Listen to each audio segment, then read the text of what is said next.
Hello student, good morning সকলকে। Welcome to Bibi Jio point YouTube channel. সকলকে স্বাগত জানাই, আশা করি সবাই ভালো আছো।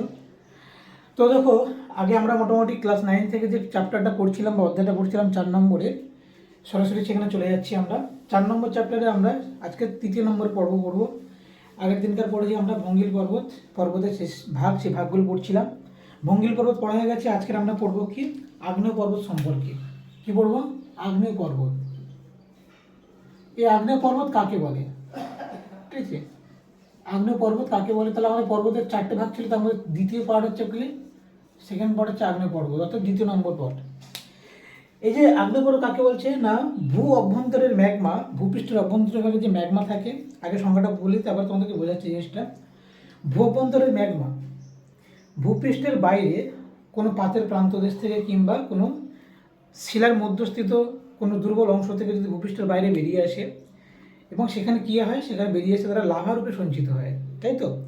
লাভা রূপে সঞ্চিত হওয়ার পরে সেটা কি হয় না, সেটা আস্তে আস্তে আরও পরবর্তীকালে সঞ্চিত হয়ে হয়ে হয়ে যে পর্বত তৈরি করে তাকে আমরা বলে থাকি আগ্নেয় পর্বত, ঠিক আছে? তাহলে অর্থাৎ আমরা আগ্নেয় পর্বত কেন বলছি না, আগ্নেয় পদার্থ মানেটা কি, ভূ অভ্যন্তরে গলিত সান্দ্র থকথকে পদার্থ ম্যাগমা, সেই ম্যাগমাটাকে আমরা বলে থাকি আগ্নেয় পদার্থ। সেই আগ্নেয় পদার্থটা ভূপৃষ্ঠের বাইরে বেরিয়ে এসে লাভা রূপে সঞ্চিত হয়ে যে পর্বতটা তৈরি করছে তাকে আমরা বলে থাকি আগ্নেয় পর্বত। দেখো, এই আগ্নেয় পর্বত মোটামুটি আমাদের দুরকমভাবে হয়, মেনলি দুরকম হয়, এছাড়া আরও একরকম হয়, সেটা দেখাচ্ছি। দেখো তোমাদের কী কীভাবে তৈরি হতে পারে। ধরো এরকম আমাদের দুখানা পাত আছে, সেই পাতের যে সীমান্তবর্তী অংশ, ধরো দুটো পাত এক অপরের দিকে সরে যাচ্ছে, কি দেখতে পাবো? এই পাতটা যদি সরে যায়, দেখা যাচ্ছে কোনো একটা পাত ভারী, আমরা পাত সংস্থান তত্ত্ব পড়েছিলাম, কোনো একটা পাত ধরো ভারী, কোনো একটা পাত ধরো হালকা। ধরো ভারী পাতটা কী হলো, তলায় ঢুকে গেল। তখন এই পাতটা যখন ধাক্কা বা সংঘর্ষ হওয়ার পর যখন একটা পাত তলে ঢুকে একটা পাত উপরের দিকে উঠে যাবে, এটা ধর এখন এখানে উপরে উঠে গেল, এটা ঢুকে গেল। তাহলে এই যে উঠে গেল ঢুকে গেল, যখন সংঘর্ষটা হচ্ছে, তাহলে কী দেখতে পাবো আমরা, এই যে পাতের যে অংশটা ভিতরে ঢুকেছে, তাহলে এখানে গিয়ে গলিত হয়ে যাবে, অর্থাৎ ভিতরে তো তাপমাত্রা প্রচুর। পাতের যখন প্রান্ততে যখন ভিতরে গিয়ে গলে যাবে, তখন ওখানে পদার্থের পরিমাণটা প্রচুর হয়ে যাবে, চাপ তৈরি হবে প্রচুর। এবার এখান থেকে যদি কোনো কারণে কোনো ফাঁকা অংশ থাকে, সেখান থেকে কিন্তু ম্যাগমাটা বেরিয়ে এসে আমার এখানে কিন্তু জমা হবে, এটা হতে পারে। আবার দেখা যাচ্ছে কি, ধরো দুটো পাত আছে, তাহলে এটা আমার অভিসারী পাত সীমান্তে হলো, অপসারী পাত সীমান্তে দুটো পাত দুদিকে সরে যাচ্ছে, এই পাত্রে দিকে যাচ্ছে, এই পাত্রের দিকে যাচ্ছে। যখন ফাঁকাটা তৈরি হবে, তখন এখান থেকে ম্যাগমাটা বেরিয়ে আসবে। এই ম্যাগমাটা তখন বেরিয়ে এসে এখানে সঞ্চিত হবে। সেখানেও কিন্তু একটা পর্বত তৈরি হতে পারে, আগ্নেয় পর্বত দেখতে পাই আমরা, এটা হতে পারে। আর একটা হতে পারে কি, ধরো কোনো একটা শিলামণ্ডল বা ভূপৃষ্ঠস্থ শিলা যেগুলো দেখতে পাই আমরা, সেই ভূঅভ্যন্তরে ধরো কোনো কোনো ম্যাগমা আছে, এই ম্যাগমা চেম্বার দেখতে পাচ্ছি, ম্যাগমা চেম্বার। এই ম্যাগমা চেম্বার থেকে কোনো একটা ফাটল দিয়ে বা কোনো একটা দুর্বল অংশ দিয়ে, এই শিলার ফাটল দিয়ে বা দুর্বল অংশ দিয়ে বেরিয়ে এলো, বেরিয়ে এসে ম্যাগমা আমার চারিদিকে এরকম ছিটকে বা ছড়িয়ে পড়লো। এই যে ম্যাগমা চারিদিকে ছিটকে ছড়িয়ে গেলে, এই যে এটাকে আমরা বলছি অগ্নুদ্গম। আগ্নেয়গিরি থেকে যে আগ্নেয় পদার্থ ছিটকে বেরিয়ে যাওয়া, তাকে আমরা বলে থাকি অগ্নুদ্গম, ঠিক আছে? সেই অগ্নুদ্গম প্রক্রিয়াটা হচ্ছে, তাকে আমরা বলছি কি না, তাহলে দেখো আগ্নেয় পর্বত তাহলে দুভাবে তৈরি হচ্ছে। একটা হচ্ছে তোমার শিলার দুর্বল অংশ দিয়ে বেরিয়ে যেতে হচ্ছে, আবার একদিকে পাতের কারণে কিন্তু হচ্ছে, এটা হয়। আর একটা কারণ হতে পারে, সেটা তোমার হচ্ছে কি প্লিউম বা হটস্পট বা তপ্তবিন্দু যেটা তৈরি হয়ে থাকে, ঠিক আছে? প্লিউম বা হটস্পটটা কি, ধরো কোনো কারণে অনেক সময় কি হয়, প্লিউম কথার অর্থ হচ্ছে ম্যাগমার ঊর্ধ্বমুখী প্রবাহকে আমরা এক কথা বলে থাকি প্লিউম, ম্যাগমার ঊর্ধ্বমুখী প্রবাহকে, ঠিক আছে? ধরো ভূখণ্ডের যে ম্যাগমার যে চেম্বার থাকে, সেখান থেকে কোনো কারণে এই ম্যাগমা উপরের দিকে চলতে শুরু করলে এখানে গিয়ে একটা আঘাত করে, এই আঘাত করলে হবে শিলাটাকে দেখো একটা জিনিস বলে রাখি, হটস্পটটা কি, এই যে ম্যাগমাটা যে আমার এই যে ভূপৃষ্ঠের কাছাকাছি যে ভূপৃষ্ঠ বা যে পাতটা দেখতে পাচ্ছি, সেই পাতের যে তলদেশে গিয়ে যেখানে আঘাতটা করছে, তাহলে কী হচ্ছে দেখো, এই যে পার্শ্ববর্তী এই অঞ্চলটা থেকে কিন্তু এই অঞ্চলটা কিন্তু একটু উত্তপ্ত বা গরম টাইপের হবে, তাই না?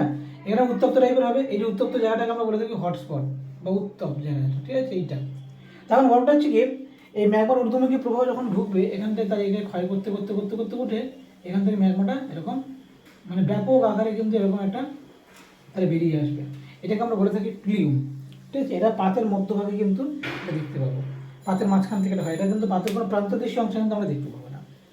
বোঝা গেল তো? তাহলে আমরা কাকে বলছি প্লিউম, আর হটস্পট কি জিনিসটা বুঝতে পারলেন, এই হচ্ছে ব্যাপার। তো চলো আমরা এবারে এই আগ্নেয় পদার্থের যে বৈশিষ্ট্যগুলো আছে, সেই বৈশিষ্ট্যগুলো সম্পর্কে আমরা জানি। আগ্নেয়পর্বতের যে বৈশিষ্ট্য আগ্নেয় পর্বতের যে বৈশিষ্ট্যগুলো কি কি আছে, তা আগ্নেয় পর্বতের বৈশিষ্ট্যগুলো আমরা পড়ি। দেখো বৈশিষ্ট্য কি, প্রথমে আমরা বলবো কি, আগ্নেয় পর্বত এরকম টাইপের, এদের মাথায় জ্বালামুখ দেখতে পাবো আমরা, ঠিক আছে, এর মাথায় একটা জ্বালামুখ দেখতে পাবো। এই পর্বতগুলো কেমন টাইপের হয়, এরকম শঙ্কু আকৃতির হয়। তাহলে প্রথম বৈশিষ্ট্য হচ্ছে আকৃতি, ঠিক আছে, প্রথম বৈশিষ্ট্য হচ্ছে আমার আকৃতি। আকৃতি কেমন, শঙ্কু বা মোচা আকৃতির দেখতে হয় এই পর্বতগুলো, ঠিক আছে। 2 নম্বর কি, উৎপত্তি। উৎপত্তি কি, উৎপত্তি কি হয় এটা না, অগ্নুৎগমের দ্বারা। অগ্নুৎগম হয় অর্থাৎ আমাদের ভূমধ্যরের ম্যাগমা ভূপৃষ্ঠতে বেরিয়েছে, এরকম বেরিয়েছে, চারিদিকে ছিটকে ছিটকে পড়ে, এভাবে আমাদের অগ্নুৎগমটা আমরা দেখতে পাই, উৎপত্তিটা, ঠিক আছে। এর উপাদানগুলো কি কি, এর উপাদান আগ্নেয় পদার্থ দ্বারা তৈরি। এই পার্বত্য অঞ্চলটা মেনলি আগ্নেয় পদার্থ বা আগ্নেয় শিলা দ্বারা গঠিত হয়ে থাকে উপাদান। 4 নম্বর আমরা বলতে পারি এর অবস্থান। এর অবস্থানটা আমরা কোথায় দেখতে পাই বলেছি একটু আগে, যে কোনো পাতের সীমান্তবর্তী অংশে, ঠিক আছে, পাতের কোনো সীমান্তবর্তী অংশে, বা কোথায় দেখতে পাবো, আর পাতের সীমান্তবর্তী অংশ কিংবা কোনো শিলার দুর্বল অংশ, শিলার ফাটল কোনো দুর্বল অংশে আমরা এর অবস্থানটা দেখতে পাবো, ঠিক আছে। 5 নম্বর বৈশিষ্ট্য বলতে পারি এর বয়স। 5 নম্বর বৈশিষ্ট্য এর বয়স। এর বয়সটা কেমন হবে, এর বয়সটা মূলত নবীন, মানে এরা এই পার্বত্য অঞ্চলগুলো মেনলি বয়সে নবীন প্রকৃতির হয়, কারণ এদের বয়স খুব একটা বেশি নয়, এরা এই সদ্য সমাপ্ত অগ্নুৎগমের দ্বারা হয়তো গঠিত হচ্ছে। বোঝা গেল জিনিসটা তো। আমাদের ভঙ্গের পর্বত টর্বত যেগুলো আছে, পর্বত, এগুলো অনেক কিছু কিছু পর্বত আছে, বা আমাদের যে ক্ষয়জাত পর্বত বা অবশিষ্ট পর্বত, সেগুলো কিন্তু আমাদের প্রাচীন বা পুরোনো টাইপের, কিন্তু এগুলো তুলনামূলকভাবে যতগুলো পর্বত তুলনাগুলো কিন্তু এগুলো ওদের নবীন টাইপের, বা বেশিরভাগটা নবীন হবে। দু একটা হয়তো প্রাচীন আগ্নেয় পর্বত আছে, কিন্তু বেশিরভাগটা নবীন। 6 নম্বর যেটা বলতে হবে উচ্চতা। এর উচ্চতা যদি আমরা বলি, দেখো আগ্নেয় পদার্থ বেরিয়ে বেরিয়ে বেরিয়ে বেরিয়ে কিন্তু এটা গঠিত হচ্ছে, অর্থাৎ এর উচ্চতাটা এমনি সব ওভারঅল যে সমস্ত পর্বতগুলো দেখতে পাই তাদের তুলনায় কম হলেও কি হবে, এর উচ্চতা কিন্তু প্রতিনিয়ত কিন্তু বাড়ছে, উচ্চতা কিন্তু বাড়তে থাকে, অর্থাৎ এই উচ্চতা বৃদ্ধিপ্রাপ্ত, এখানে কিন্তু কোনো ক্ষয়প্রাপ্ত দেখতে পাবো না, উচ্চতা বাড়তে থাকে। এই যে কারণ 7 নম্বর আমরা বলতে পারি এখানে আমরা কোনো জ্বালামুখ দেখতে পাই, ঠিক আছে, আমরা এখানে জ্বালামুখ দেখতে পাই। এই পার্বত্য অঞ্চলে যেখান থেকে যে মুখ থেকে আমাদের যে আগ্নেয় পদার্থটা বেরিয়ে আসে তাকে আমরা বলে থাকি জ্বালামুখ। তো এখানে আমরা একটা জ্বালামুখ দেখতে পাই, বোঝা গেল। 8 নম্বর বলতে পারো যে এর মধ্যে আমরা কোনো জীবাশ্ম দেখতে পাবো না, জীবাশ্মের অস্তিত্ব নেই, ঠিক আছে, জীবাশ্মের অস্তিত্ব নেই। তাহলে এখানে আমরা জীবাশ্ম দেখতে পাবো, কারণ এই যে আগ্নেয় পদার্থ, এখানে কোনো রকম জীব কিন্তু স্টে করবে না, পুরো ছাই হয়ে যাবে এখানটা, এখানে আমরা জীবাশ্ম দেখতে পাবো না। তাহলে আগ্নেয় পর্বতের আমরা এতগুলো কিন্তু বৈশিষ্ট্য আমরা দেখতে পাই, ঠিক আছে। এর চেয়ে এরপর দেখো এখানে কিছু আগ্নেয় পদার্থ, মানে আমাদের যে এটা পড়তে গিয়ে তোমাদের যে সমস্ত সংক্রান্ত যে টুকটাক পরিভাষা আছে আমাদের আগ্নেয় পর্বত সংক্রান্ত, সেগুলো একটু বলি। দেখো প্রথমত যেটা বলে থাকি লাভা এবং ম্যাগমা, এই যে আমরা একদম প্রথম সংজ্ঞায় বলছিলাম লাভা ম্যাগমার কথা।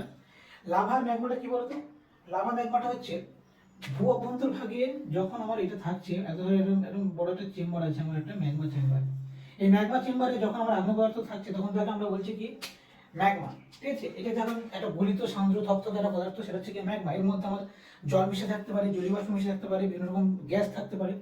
এই ম্যাগমাটা যখন ভূপৃষ্ঠের বাইরে বেরিয়ে এসে যখন চারিদিকে ছড়িয়ে যাবে, এটা ম্যাগমার প্রকৃতির উপর ডিপেন্ড করবে। যদি আম্লিক প্রকৃতির ম্যাগমা হয় তাহলে একটু শক্ত টাইপের হবে, শক্ত টাইপের হবে, এখানে একটা স্তূপাকৃতির মন্দির তৈরি করবে। যদি আমার ম্যাগমাটা যদি তরল আকৃতির হয় তাহলে এই যে বিদার উন্মুৎপাত বলে, এগুলো চারিদিকে ছড়িয়ে যাবে।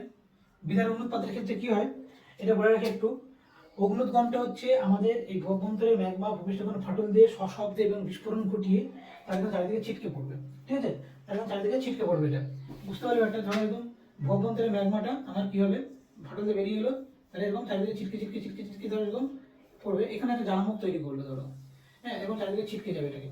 আর বিদার অনুপাতটা কি হবে, ফাটল থেকে বেরিয়ে আসবে, এটা নিঃশব্দে বেরিয়ে আসবে, কোনো ফাটল বা দুর্বল অংশ দিয়ে তরল ম্যাগমা, একদম ধরো যে যেটাকে ক্ষারকীয় ম্যাগমা বলে থাকে, একদম তরল, সিলিকার পরিমাণ খুব কমই থাকে, সেই ম্যাগমা ভূপৃষ্ঠের বাইরে বেরিয়ে এসে চারিদিকে নিঃশব্দে ছড়িয়ে পড়বে। তোমরা যদি একটা উদাহরণ দিই, তোমরা যখন থালায় যখন দেখবে আমরা খিচুড়ি খাই বা পায়েস খাই, যখন দেখবে শক্ত পায়েস প্যাঁচা শক্ত হয়ে গেলে যখন রাখলে দেখবে টাইট মতন হয়ে যায়, ও একটা জায়গায় বসে চুপচাপ এবং স্তূপাকৃতি হয়ে থেকে যায়, ঠিক আছে। কিন্তু পায়েসটা যদি পাতলা প্রকৃতির হয়, আমরা যদি বা খিচুড়িটা যদি পাতলা প্রকৃতির হয়, থালায় ডাললে কি হবে, চারিদিকে গড়িয়ে এবং পরিবেশটা চাপটা হয়ে যাবে। তো বিদার অনুতাপের ফলে কিন্তু সেরকমই হয়। কিন্তু এখানে আমাদের যদি পরিমাণে ম্যাগমাতে সিলিকার পরিমাণ কম থাকে, তাহলে বিদার অনুৎপাত হয়, এবং সেই বিদার অনুৎপাত মানে তোমার ম্যাগমাটা চারিদিকে ছড়িয়ে পড়ে, পাতলা স্তরণ তৈরি করে। আমাদের যে ভূপৃষ্ঠে ভারতবর্ষের যে তোমার দক্ষিণ দিকে যে দাক্ষিণাত্য মালভূমি আছে, সেটা কিন্তু এই বিদার অনুৎপাতের ফলে তৈরি, এবং সেটা কিন্তু একটা মালভূমি তৈরি করেছে। এখানে কিন্তু পর্বত আমরা দেখতে পাবো না, এখানে মালভূমি টাইপের জিনিসটাকে আমরা এখানে বেশি দেখতে পাবো, বুঝে গেল জিনিসটা তো। এই হচ্ছে এবার বিদারক অনুপাতটা কি তাহলে বুঝলে। আর ম্যাগমা এবং লাভার পার্থক্যটা বুঝি। ম্যাগমাটা হচ্ছে তাহলে অভ্যন্তরে শান্ত থকথকে পদার্থটা গলিত অবস্থা যেটা আছে সেটাকে আমরা ম্যাগমা বলবো। এই ম্যাগমাটা যখন ভূপৃষ্ঠের বাইরে বেরিয়ে আসবে তখন তাকে আমরা কি বলবো, লাভা। ক্লিয়ার পর্যন্ত। এবং এই লাভাটার মধ্যে এর মধ্যে যেমন আমরা জল জলীয় বাষ্প দেখতে পাচ্ছি, এই ম্যাগমাটা যখন ভূপৃষ্ঠের বাইরে বেরিয়ে আসবে তখন বায়ুমণ্ডলের সংস্পর্শে চলে আসছে, এসে কি করবে এখানটায় এটা তোমার হচ্ছে কি জল জলীয় বাষ্পটা সব বাষ্পীভূত হয়ে চলে যাবে। তাহলে এখানে আমরা জল জলীয় বাষ্পটা আমরা দেখতে পাবো না, এটা তুলনামূলক শক্ত হয়ে যাবে, এটা তুলনামূলক কিন্তু এটা তরল থাকবে। তাহলে লাভা ম্যাগমা পার্থক্যগুলো বুঝতে পারছি ব্যাপারটা। এটা হচ্ছে এবার আমরা চলে যাবো এই আগ্নেয় পর্বতকে আমরা কি করছি, কতগুলো ভাগে ভাগ করছি। আগ্নেয় পর্বতকে আমরা কতগুলো ভাগে ভাগ করে থাকি, ঠিক আছে। তাহলে আমরা বুঝে দিচ্ছি আগ্নেয় পর্বতকে আমরা তাদের মানে অগ্নুৎপাতের সময়কাল, অগ্নুৎপাতের ধরন প্রভৃতির ভিত্তিতে আমরা কভাবে ভাগ করে থাকি না, আমরা 3 ভাগে ভাগ করে থাকি। আগ্নেয় পর্বতকে আমরা 3 ভাগে ভাগ করে থাকি। কি কি না, একটা হচ্ছে আমরা বলবো সক্রিয় আগ্নেয়গিরি। সক্রিয় আগ্নেয়গিরি কাকে বলে, যে আগ্নেয়গিরিতে মোটামুটি এখন বর্তমানে কি অগ্নুৎপাত হচ্ছে, সক্রিয় আছে, ঠিক আছে, তাকে আমরা বলবো সক্রিয় আগ্নেয়গিরি। 2 নম্বর যেটা আছে কি সুপ্ত আগ্নেয়গিরি। সুপ্ত মানে সুপ্ত কথা হচ্ছে ঘুমন্ত বা সুপ্ত, সুপ্ত অবস্থায় আছে। আর এটা হচ্ছে মৃত আগ্নেয়গিরি। এই 3টে ভাগে ভাগ করছি আমরা আগ্নেয়গিরিকে, ঠিক আছে। আচ্ছা, আগ্নেয়গিরি আর আগ্নেয় পর্বতের মধ্যে পার্থক্যটা বলি। আগ্নেয়গিরি আগ্নেয় পর্বত হচ্ছে মানে যে আগ্নেয় পর্বতগুলোতে মোটামুটি আমার অগ্নুৎপাত হচ্ছে, কন্টিনিউ অগ্নুৎপাত হচ্ছে, ছোট ছোট ছোট ছোট আগ্নেয়গিরি, মাঝে মাঝে মাঝে মাঝে অগ্নুৎপাত হয়, তাকে আমরা আগ্নেয়গিরি বলি।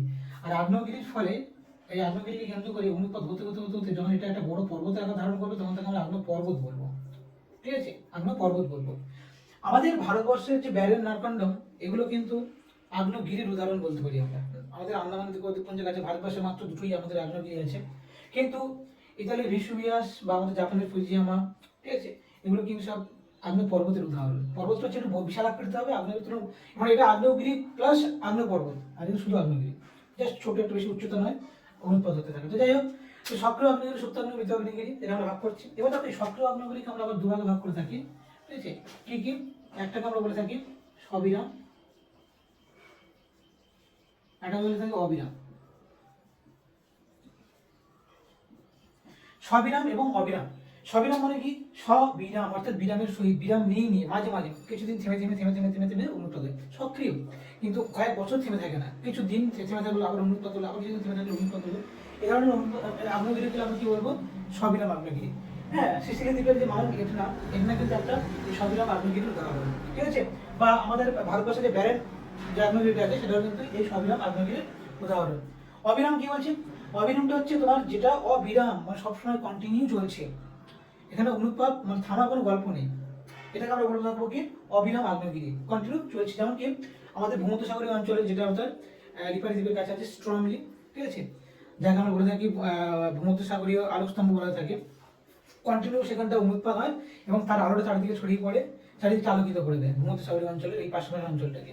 এবং এই আলোক দেখে জাহাজের যারা নাবিক তারা কিন্তু দিক নির্দেশে করতে পারে যে ওই দিকটা তো ওই আলো চলছে মানে ওইটা, বুঝতে পারলো একটা স্ট্রংলি। এছাড়া আমাদের ইকুয়েডরে কটোবাক্সি আছে, কটোবাক্সিটাও কিন্তু আমাদের এই অবিরাম আগ্নেয়গিরির উদাহরণ। বোঝা গেল জিনিসটা। আন্টার্কটিকা একটা অবিরাম আগ্নেয়গিরি আছে, যাই হোক এগুলো হচ্ছে তোমার অবিরাম আগ্নেয়গিরি, যেটা অবিরাম কন্টিনিউ তোমার অগ্নুৎপাত হচ্ছে। আর সুপ্ত আগ্নেয়গিরিটা কি, সুপ্ত আগ্নেয়গিরিটাকে আমরা ভাগ করি না। সুপ্ত আগ্নেয়গিরি হচ্ছে যেটা এখন বর্তমানে অগ্নুৎপাত হচ্ছে না, ঘুমন্ত অবস্থায় আছে, অদূর ভবিষ্যতে অগ্নুৎপাত হতে পারে, ওদের ভবিষ্যতে অগ্নুৎপাত হতে পারে। অতীতে কখনো একটা অগ্নুৎপাত হয়েছে, এখন ধরো 50-60 বছর 100 বছর সেটা বন্ধ হয়ে গেছে, আবার পরবর্তীতে অগ্নুৎপাত হতে পারে, তখন সেগুলোকে আমরা বলবো কি সুপ্ত আগ্নেয়গিরি। জাপানের ফুজিয়ামা বা ইতালির ভেসুভিয়াস বা আমাদের ভারতবর্ষের যে নারকন্ডম আগ্নেয়গিরিটা আছে এগুলো কিন্তু সুপ্ত আগ্নেয়গিরির উদাহরণ। আর লাস্ট হচ্ছে মৃত আগ্নেয়গিরি, যেগুলো আগ্নেয়গিরি থেকে কখনো আর অগ্নুৎপাত হবে না, অগ্নুৎপাতের সম্ভাবনা তেমন বলতে গেলে নেই, মৃত, ওখানে আর লাভা ম্যাগমার তেমন অস্তিত্ব নেই, সে ধরনের আগ্নেয়গিরিগুলো আমরা বলবো কি মৃত আগ্নেয়গিরি। যেমন আমাদের হচ্ছে কি মায়ানমারের পোপা কিন্তু হচ্ছে এই মৃত আগ্নেয়গিরির উদাহরণ। তাই বুঝতে হবে আগ্নেয়গিরিকে তারা আমরা আগ্নেয় পর্বতকে আমরা তাহলে এইভাবে এতগুলো ভাগে ভাগ করে থাকি। বুঝলে আগ্নেয়গিরি আগ্নেয় পর্বত একই ব্যাপার, শুধু একটু পার্থক্য আগ্নেয় পর্বতগুলোর উচ্চতা বেশি হয় আর আগ্নেয়গিরি ছোট ছোট হয়। যাক, সেখানে অগ্নুৎপাত হতে হবে, তারপর থেকে তো আমাদের অণুগুলো তো তৈরি হবে, তাই না। তো সক্রিয়, সুপ্ত এবং মৃত এই 3টে আগ্নেয়গিরির উদাহরণ তোমাদেরকে দিলাম, বুঝতে পারলে পর্যন্ত। আমাদের পৃথিবীতে মেইনলি আমাদের 2 জায়গায় বেশি আগ্নেয়গিরিগুলো আমরা দেখতে পাই, সেটা হচ্ছে প্রশান্ত মহাসাগরের চারিদিকে, প্রশান্ত মহাদেশের চারিদিকে আমাদের আগ্নেয় পর্বত দেখতে পাই, সেটা হচ্ছে যাকে আমরা বলে থাকি প্রশান্ত মহাসাগরীয় আগ্নেয় মেঘলা। প্রশান্ত মহাসাগরের যে আমাদের পুরো বেস্টুনটি তোমাদেরকে দেখাই, বুঝতে পারবে। এটা যদি আমার প্রশান্ত মহাসাগর, এই যে প্রশান্ত মহাসাগর, আচ্ছা ম্যাপটা একটু মানে গ্লোবটা একটু ছিঁড়ে গেছে, আমার স্টুডেন্টরাই সব ছিঁড়ে দিয়েছে, দেখবে এই যে প্রশান্ত মহাসাগর দেখতে পাচ্ছি না, এই প্রশান্ত মহাসাগরের চারপাশে প্রশান্ত মহাসাগরের যে পাতটা আছে, সেই পাত আমরা কি বলছিলাম, পাতের সীমানাবর্তী অঞ্চল ধরে আমাদের এই অগ্রপর্বত তৈরি হয়। এই প্রশান্ত মহাসাগরের পাতের চারপাশে দেখো আমাদের যে সমস্ত আমাদের মহাদেশগুলো আছে, ধরো মহাদেশীয় পাত, আর এটা প্রশান্ত মহাসাগরের মহাসাগরীয় পাত।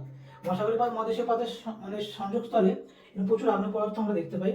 হ্যাঁ, এই যে প্রশান্ত মহাসাগরের আগ্নেয় মেঘলা, মেঘলা কথার অর্থ হচ্ছে বন্ধনী, ঠিক আছে, কোমর বন্ধনী, যারা যেমন মেয়েরা যেরকম কোমর বন্ধনী বাঁধে, দুটো হুক এসে একজন এক জায়গায় যায়, ঠিক এখান থেকে একটা হুক আর এখান থেকে একটা হুক আছে, মানে এটা পুরোটাই একদম আগ্নেয় পদার্থ, মানে আগ্নেয়গিরি ঘিরে রেখেছে চারিদিকে।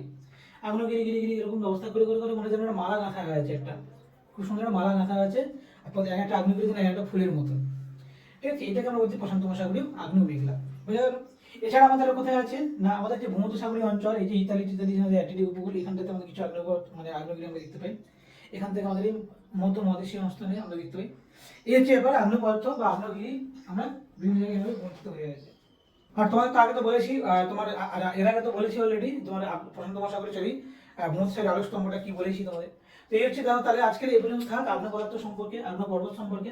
আর ভিডিওটাকে বড় করবো না, পরের দিনকার আমরা পড়বো ক্ষয়জাত পর্বত এবং হচ্ছে তোমার স্তূপ পর্বত সম্পর্কে আমরা আলোচনা করবো। তাহলে আমাদের পর্বতটা পুরো কমপ্লিট হয়ে যাবে, ঠিক আছে।